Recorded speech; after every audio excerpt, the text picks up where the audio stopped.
Okay, so I've started to cover some more pots and containers. This is the one with Zantedeschia Himalaya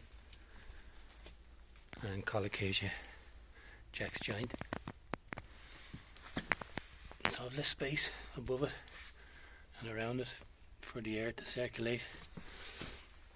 I don't know how much this is going to dry up. I would have preferred to have gotten the cover on probably a month earlier, but I have them on now and I can use them indefinitely. So that's going to get a chance to dry up, and the tops to dry up, and then I can pack this up with straw, agri fleece, or another mulch.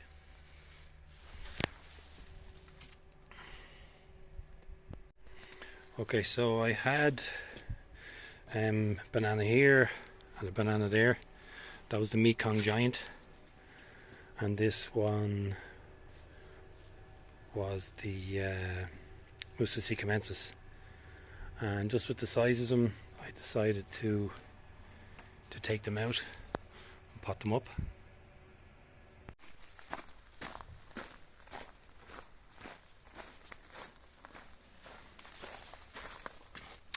So I've got some pallets here. Start prepping for the table to get down this side.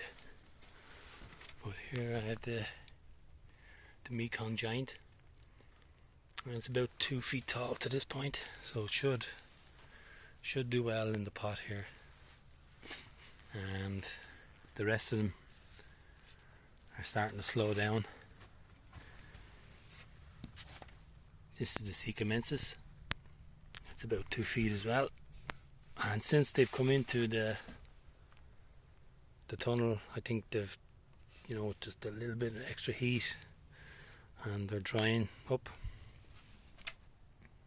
They're starting to they're still pushing out some growth.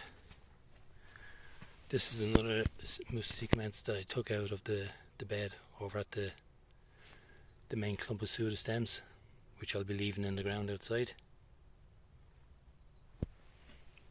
And it's pushing out. But I think some of the Musa Basius are slowing down. This one here, that looks like it's dying off. So I will be cutting the leaves off, but not just yet. I want to keep them drying up.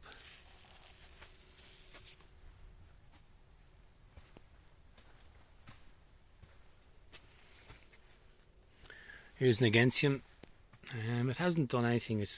Maybe it's gone dormant. There's been no growth. It did push out 1 or 2 leaves, and then 1 or 2 died off. So maybe it's just going into hibernation here. But I will probably bring that in to try and keep this alive somehow.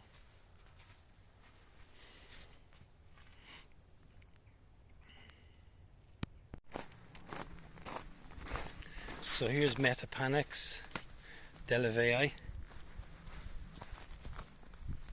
Put a roof over this. It was a very, very small plant when I got it, but it's actually, I'd say, trebled in size. Like, it was tiny when I got it,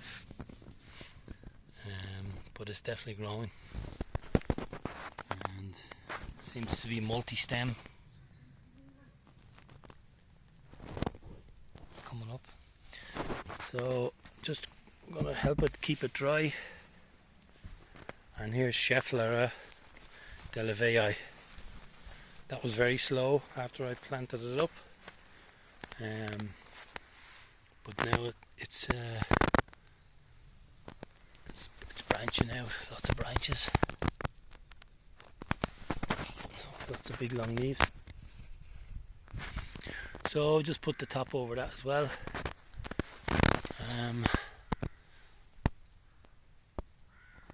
There's going to be harsher weather. Fingers crossed it won't be, but there's probably going to be harsher weather coming.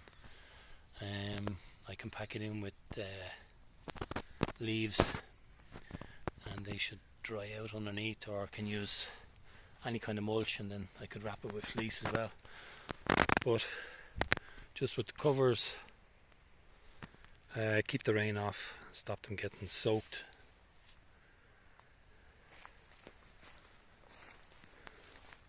I'd forgotten about this. I'm after putting so many Trachycarpus Fortunei down. I actually put one in here. It's a multi-stem as well. Most of them that I have are multi-stems. And you can see they're starting, some of the leaves, palms are starting to divide, split, and these ones aren't. This nice big one here. It's all looking healthy. There's a spear coming up there.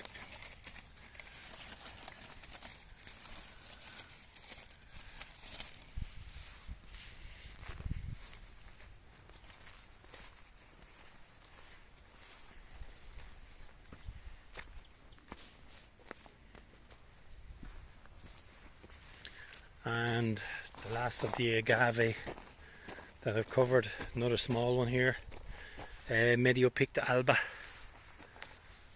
Would have preferred to have gotten this cover down a couple of weeks ago. They don't like the damp. They are hardy in the cold temperatures, but they don't like the wet. So this will help them, and it will also allow the air to get in underneath. I came out during the night a couple of times when it was raining, and this one here was propped up really high. It was for a small plant, so I just took the screws out and just cut the tops of the sticks, and I brought it down a much lower height. I can pack that with fleece as well if I need to, or dry straw, and it'll stay dry for months. This Montana.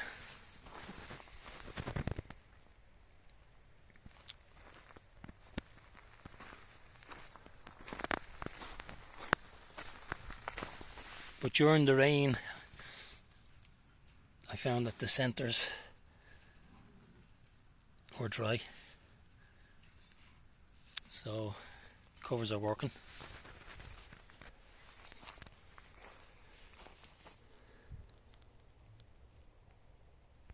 Right, so I picked up there a few weeks ago Trachycarpus Fortunei multi-stems, 4 of them. There's 2 in this pot and 2 in this pot, and they were quite yellow. They obviously weren't getting enough nutrients, and they were in the pots too long, and the last inch of the pot or something was completely root bound with these pure white hardy roots on it. But I've noticed now, just by potting them up in a really rich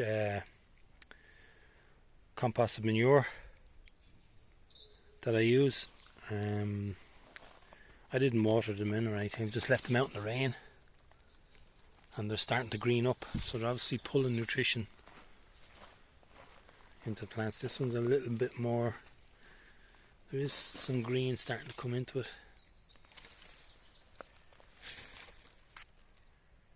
They're not as yellow anyway, so they can stay in those pots over winter. The other things that I want to cover, and I know they're supposed to be winter hardy, and they naturally defoliate, they lose their leaves, and that's the Schefflera, or not the Schefflera, it's the Metapanax, and I have 2 types here. This is the first one, and I think what happened was I had this up around the patio area. I didn't like it at the patio area, and I took it out to move it down into a much more exposed sunny position, and it was about 5 feet tall, and I've lost all the strength. This is only about 2 feet of it. That's all that's left. And you can see the bark's crumbling away. I thought in the spring something might come out, you know, little buds might come out the side, but it's totally dead. and the top part just snapped off. But it did throw out a pup, and it's after throwing this growth here. And this part of the plant is going to be its first winter. And I bought these not just for the leaves, but for the height that they can grow to, because I wanted to grow up and fill out this area, 6, 7, 8, whatever, 10 feet tall, and have the leaves just cascading left and right all around. So when you're walking down the pathway, you are going to walk down underneath here. I'm actually going to make up a cover to cover the crown of this plant. So if we get the harsh weather in, I can wrap it with fleece, pack the base with leaves and stuff, and protect it, because I don't want to lose that growth.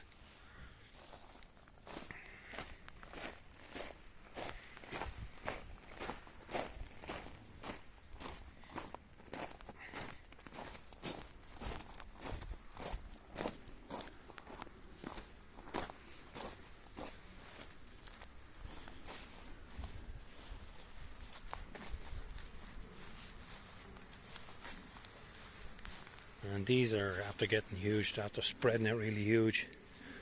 But all these leaves and the stems that come off, they're like super soft. They're just gonna break off and die during the winter if it gets really bad. So what I want to protect and keep is this growth here. And it's only about a foot tall. It's not even a full year in the ground, so, but I think they could look fantastic if they could just grow up really tall.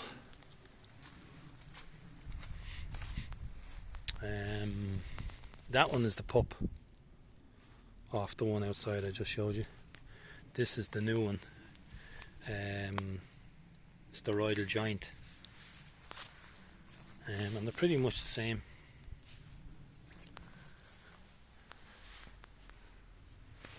But I want to protect this woody section here. It's hard.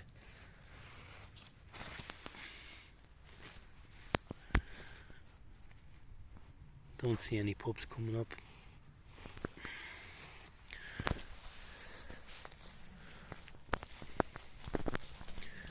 They're supposed to be invasive, but if I get pups, I'm just going to plant them up around the field, pot them up, bring them on, put them around the field.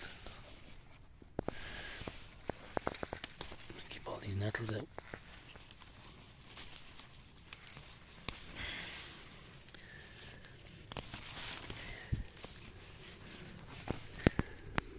Anyway, they're the last three that I want to cover up.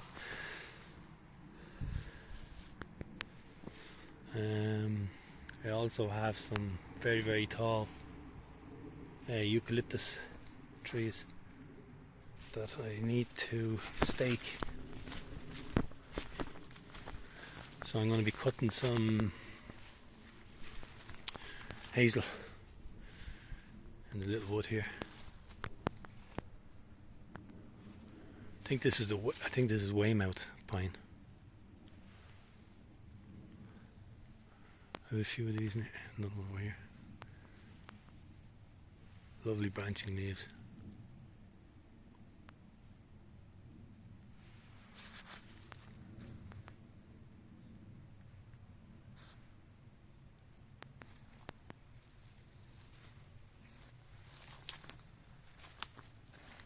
Anyway, yeah, you can see the eucalyptus here. I don't know, it must be nearly 12 feet tall. It's on a very thin stem, and there's a few of them. Look at the one over here, touching up here. I'll go around and see that. Okay. So, yeah, that's 6 feet there. 7, 8, 9, probably just tipping 10 at the top.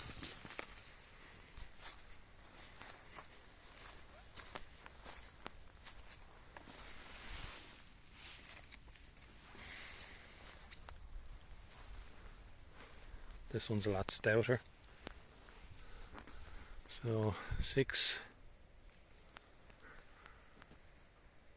It's well over 12 feet. These things grow fast. But you can see, like, that thing could snap in a really powerful wind or something. This is the Miscanthus giganteus. Great grass.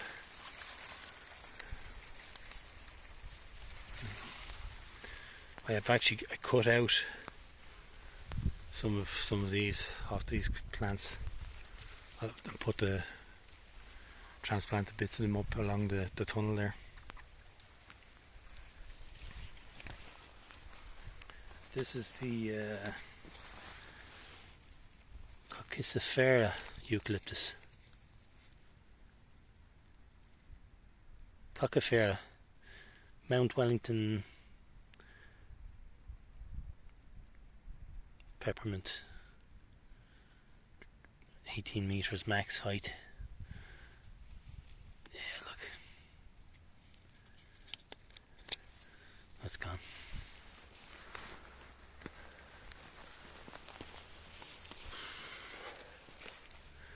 This is a yellow snow gum, and I've yellow snow gum in there.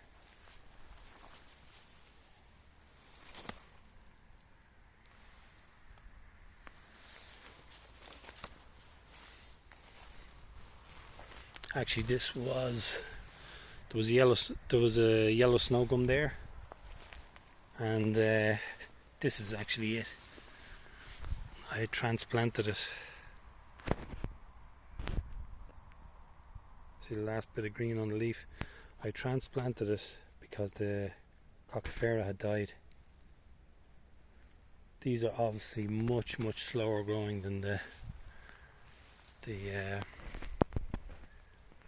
Eucalyptus gunnii. So if they can't make it, they can't make it. Bone dry. Yeah, they perish. So I have a space here for a gum.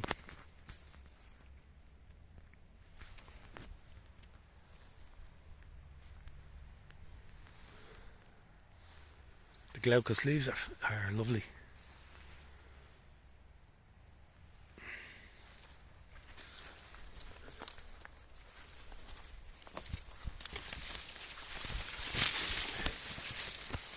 Here's another one.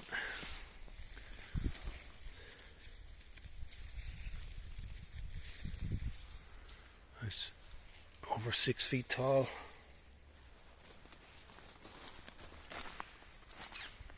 They can get to chop out all the overhanging branches here. But here's some of the transplanted bamboo.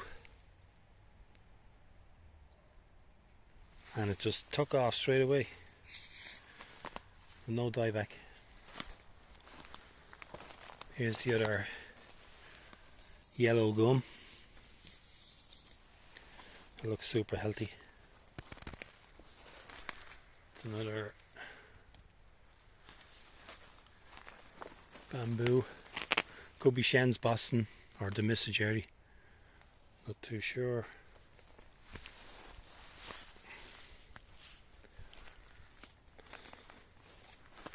I have to clean all this stuff. All this has to be cleaned out. All has to come out. Gonna be all opened up. I'll probably leave that overhead there for winter anyway. Probably provide some protection.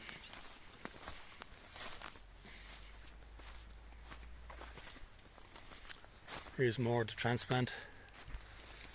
Like, these were just chopped out. This is how hardy, aggressive grown, invasive bamboo can be.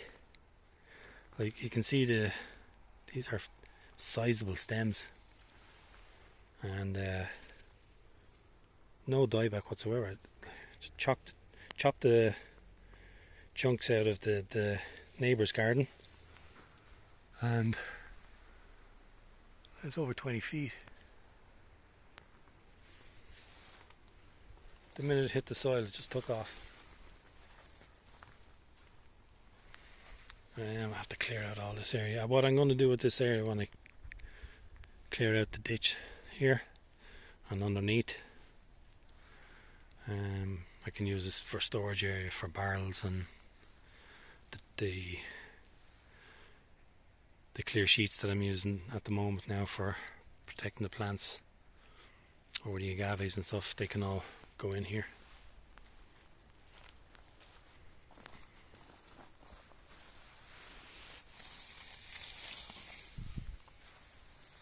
Phormium pink stripe.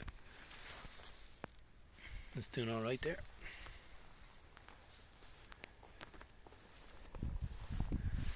This is Tenax purpureum. I did have two in another location and they just died back straight away over winter. They didn't last the winter. So I put this one out into an open, sunny aspect. And it's doing really well. They're supposed to get like 70 feet tall, supposed to get huge. I need to stake this as well. This is Dalrympliana. That's over 6 feet. Let me see. Yeah, it's over 6 feet. So I will be putting Trachycarpus in here, Fortunei, around this area, because the pathway will be come down and around along that fence line.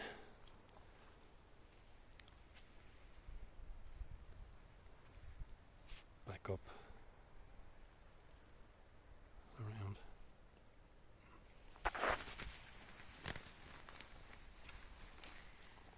This is the eucalyptus I only put in. Another gunnii.